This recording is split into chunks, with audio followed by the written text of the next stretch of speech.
Assalamualaikum warahmatullahi wabarakatuh, sahabat yang dirahmati Allah. Nabi Isa alaihi salam adalah salah satu nabi yang wajib diimani seluruh umat Islam di dunia. Beliau diutus oleh Allah Subhanahu wa Ta'ala kepada Bani Israel karena kesesatan yang dilakukan oleh kaum tersebut sepeninggal Nabi Musa alaihi salam. Tidaklah sempurna iman seorang Muslim bila tidak mengimani keberadaan salah satu dari 25 nabi-nabi yang memiliki kemuliaan di sisi Allah Subhanahu wa Ta'ala. Pada akhir zaman, Nabi Isa alaihi salam akan kembali turun ke bumi untuk membunuh Dajjal, musuh umat Muslim yang paling ditakuti karena kehebatan fitnahnya. Nabi Isa akan datang kembali ke muka bumi demi menegakkan kebenaran serta memberi petunjuk jalan menuju keselamatan. Selain itu, ia juga membawa misi penting untuk membunuh Dajjal.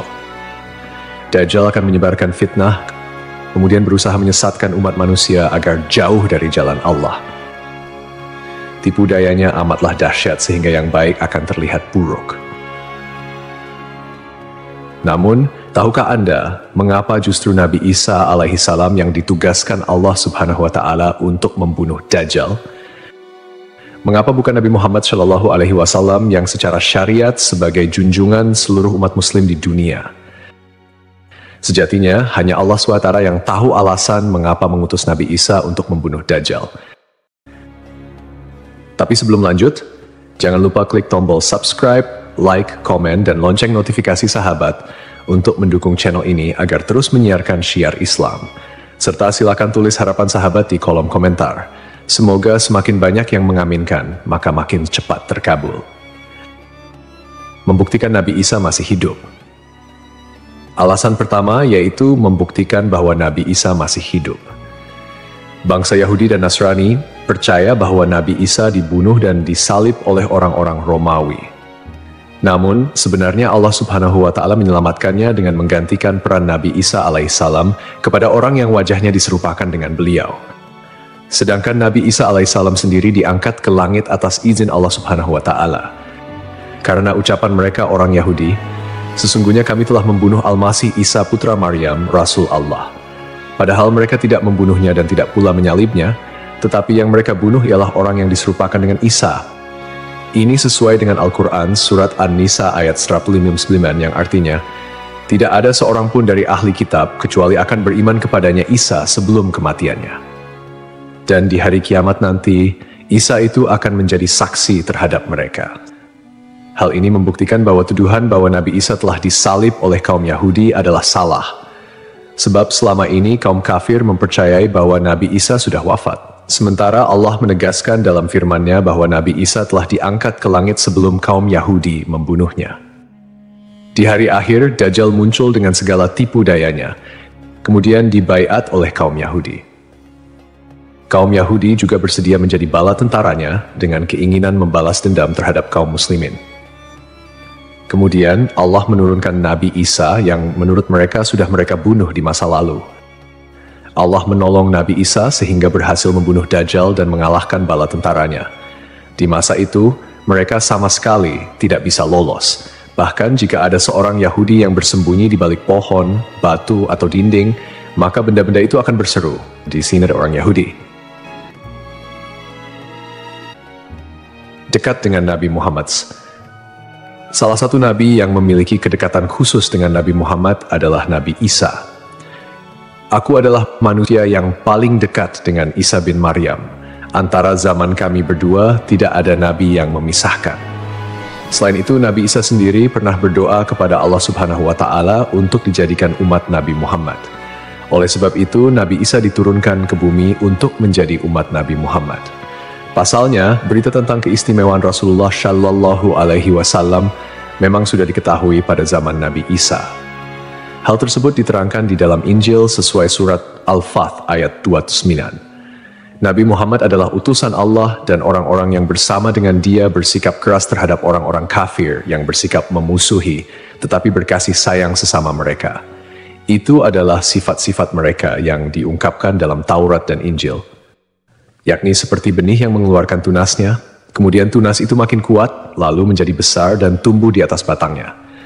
Tanaman itu menyenangkan hati orang yang menanamnya. Keadaan mereka diumpamakan seperti itu.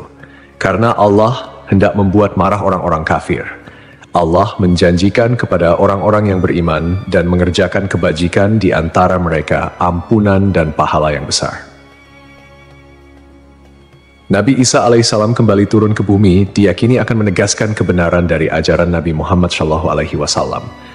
Tidak bisa dipungkiri bahwa saat ini banyak umat Nabi Isa yang tidak menerima ajaran Nabi Muhammad SAW. Padahal Nabi Isa alaihissalam merupakan pengikut dari Rasulullah SAW. Al-Baghawi menceritakan dalam tafsirnya bahwa ketika Isa alaihissalam mendatangi Baitul Maqdis, di mana orang-orang sedang bersiap salat asar, maka imam di masjid itu mundur dan menyuruh Isa untuk maju. Namun Nabi Isa enggan dan ia tetap salat di belakang imam dengan syariat Nabi Muhammad SAW. Menjalankan kewajiban jihad. Menjalankan kewajiban jihad sebagai kaum muslimin adalah tugas yang penting. Maka Nabi Isa diturunkan ke bumi untuk menjadi umat Nabi Muhammad. Keistimewaan Nabi Muhammad memang sudah diketahui sejak masa Nabi Isa dan diterangkan di dalam Injil sesuai surat Al-Fath ayat 29, yang artinya, Muhammad adalah utusan Allah dan orang-orang yang bersama dengan dia bersikap keras terhadap orang-orang kafir, tetapi berkasih sayang sesama mereka. Kamu melihat mereka ruku dan sujud mencari karunia Allah dan keridhaannya. Pada wajah mereka tampak tanda-tanda bekas sujud. Demikianlah sifat-sifat mereka yang diungkap Taurat dan sifat-sifat mereka yang diungkapkan dalam Injil. Saat Nabi Isa turun ke bumi, Dajjal sudah berada di tengah masyarakat dan memperdaya manusia. Sebagai kaum muslimin, Nabi Isa berkewajiban untuk berjihad melawan Dajjal dan bala tentaranya. Menjalankan kewajiban jihad. Allah Subhanahu wa Ta'ala memilih Nabi Isa alaihissalam untuk membunuh Dajjal sebagai bentuk penegasan terhadap kebenaran agama Islam. Sebagian umat Nabi Isa masih belum menerima ajaran Nabi Muhammad dan masih memandang Nabi Isa sebagai anak Allah Subhanahu wa Ta'ala, walaupun Nabi Isa sendiri menolak klaim tersebut. Nabi Isa sebagai nabi yang jarak paling dekat dengan Nabi Muhammad. Keduanya merupakan tokoh yang unik dalam perjalanan kenabian.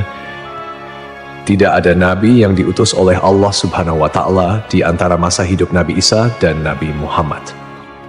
Oleh karena itu, Allah Subhanahu wa Ta'ala mengutus Nabi Isa untuk membunuh Dajjal dan menghapus seluruh agama selain Islam.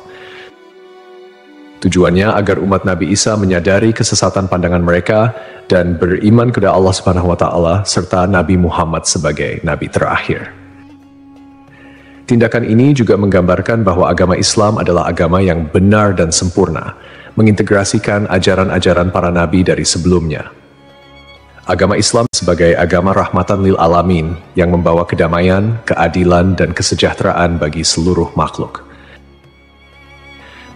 Nabi Isa diberikan mukjizat luar biasa seperti menghidupkan orang yang telah mati, menyembuhkan orang buta dan sakit, serta berbicara di buayan hingga dapat menciptakan burung dari tanah liat. Nabi Isa sebagai penyempurna dari ajaran sebelumnya menyampaikan bahwa setelahnya akan muncul seorang utusan terakhir, yakni Nabi Muhammad. Nabi Muhammad, nabi yang paling mulia dan utama di antara semua nabi. Beliau dianugerahi mukjizat terbesar, yaitu Al-Quran, yang merupakan firman Allah Subhanahu wa Ta'ala yang tidak dapat ditiru ataupun diubah oleh siapapun. Selain itu, Nabi Muhammad juga memiliki syafaat, yaitu pemberian ampunan kepada umatnya di hari kiamat. Melalui perbuatan membunuh Dajjal, Nabi Isa akan memperkuat dan menegaskan kemuliaan Nabi Muhammad, mengakui kedudukannya sebagai nabi penutup zaman. Tidak hanya Al-Quran, Nabi Muhammad juga diberikan mukjizat lain seperti membelah bulan dan air mengalir dari jemari tangannya. Perjalanan Isra dan Miraj serta mampu bersabda dalam berbagai bahasa. Mukjizat-mukjizat ini menunjukkan kekuasaan Allah yang melampaui batas akal manusia. Sementara keistimewaan Nabi Muhammad sebagai utusan Allah yang paling sempurna semakin terungkap, akhlak mulia, kejujuran tak tercela, keberanian luar biasa, dan kepedulian yang mendalam terhadap umatnya juga menjadi bagian dari kepribadian Nabi Muhammad. Beliau adalah uswatun hasanah, telan baik bagi seluruh manusia. Hubungan dekat Nabi Isa dan Nabi Muhammad terlihat jelas, di mana Nabi Isa adalah nabi yang paling mendekati masa kenabian Nabi Muhammad tanpa ada nabi lain yang diutus oleh Allah antara keduanya. Nabi Isa bahkan menyampaikan kabar tentang kedatangan Nabi Muhammad sebagai nabi terakhir. Beliau mengakui bahwa Nabi Muhammad adalah nabi penutup para nabi dan menyatakan persaudaraan di antara mereka, cinta dan saling menghormati. Nabi Isa dan Nabi Muhammad menjadi bukti kebersamaan spiritual dengan mengakhiri keberadaan Dajjal. Nabi Isa secara simbolis menegaskan kemuliaan Nabi Muhammad dan menghormati sebagai nabi akhir zaman. Untuk dikembalikan ke tanah. Alasan selanjutnya, Nabi Isa alaihissalam akan dikembalikan ke bumi sesuai kodrat manusia yang tercipta dari tanah. Hal tersebut sebagaimana yang dijelaskan pada surah H ayat 5 yang artinya, dari bumi kami menciptakan kamu, dan kepadanya kami akan mengembalikan kamu, dan daripadanya pula kami akan mengeluarkan kamu pada kali yang lain. Nabi Isa alaihissalam diturunkan ke bumi juga menandakan bahwa ajalnya akan tiba. Setelah wafat, Nabi Isa alaihissalam akan dimakamkan di tanah suci, lalu dibangkitkan kembali bersama manusia lain di hari kebangkitan. Mengenai lokasi makam Nabi Isa alaihissalam, terdapat perbedaan pendapat di kalangan ulama. Sebagian ulama mengatakan lokasinya terletak di Bait al-Maqdis, dan sebagian lainnya mengatakan akan dimakamkan bersama Nabi Muhammad SAW. Sebagai muslim yang beriman, tidaklah pantas bagi kita untuk membanding-bandingkan siapa nabi yang lebih hebat, karena semua nabi yang diutus oleh Allah Subhanahu wa Ta'ala mempunyai tujuan yang sama, yaitu mengajak tauhid, mengagungkan kebesarannya. Nabi Isa alaihissalam selain ditugaskan Allah Subhanahu wa Ta'ala untuk membunuh Dajjal pada akhir zaman, ternyata beliau juga akan memiliki tugas dan maksud tertentu yang pada intinya adalah menegaskan ajaran yang dibawa oleh Nabi Muhammad SAW kepada seluruh manusia yang ada di dunia. Semoga kita semua bisa memetik pelajaran. Wallahu a'lam.